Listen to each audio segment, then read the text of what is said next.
સાથે સમાચાર સામે આવી રહ્યા છે। રાજકોટથી સમાચાર પ્રાપ્ત થયા છે। રાજકોટ મહાનગરપાલિકા મજબૂર થઈ છે, જેમાં ફાયર વિભાગનો ચાર્જ વર્ગ 3ના કર્મચારીને આપવા માટે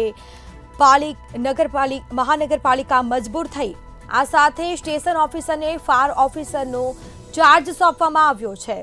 બીજી તરફ અમિત દવેને ફાયર ઓફિસરનો ચાર્જ સોંપવામાં આવ્યો છે। તો વર્ગ 3ના કર્મચારીઓને ચાર્જ સોંપવા માટે મહાનગરપાલિકા મજબૂર થઈ છે।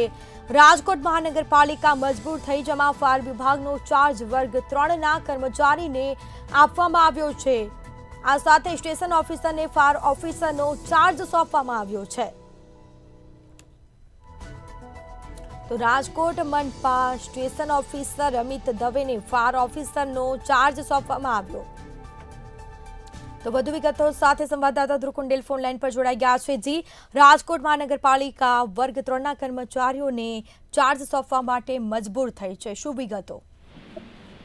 સ્મિતા, વાત કરીએ તો રાજકોટ મહાનગરપાલિકા જે રીતના અગ્નિકાંડની ઘટના ઘટી ત્યારબાદ હાલ મજબૂર દેખાઈ રહી છે। રાજકોટ મહાનગરપાલિકા ફાયર વિભાગનો ચાર્જ છે તે વર્ગ 3ના કર્મચારીને હાલ આપવો પડ્યો છે। રાજકોટ મનપા સ્ટેશન ઓફિસર અમિત દવેને આ જે ચાર્જ છે તે સોંપાયો છે।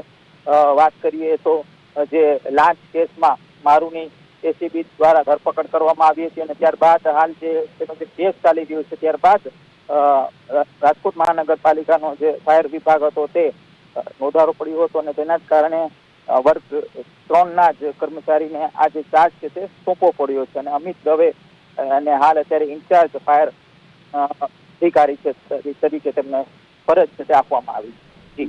જી બિલકુલથી તમામ જાણકારી આપવા બદલ આપનો આભાર। તો રાજકોટ મહાનગરપાલિકા મજબૂર થઈ વર્ગ 3ના કર્મચારીઓને ફાયર વિભાગનો ચાર્જ આપવામાં આવ્યો।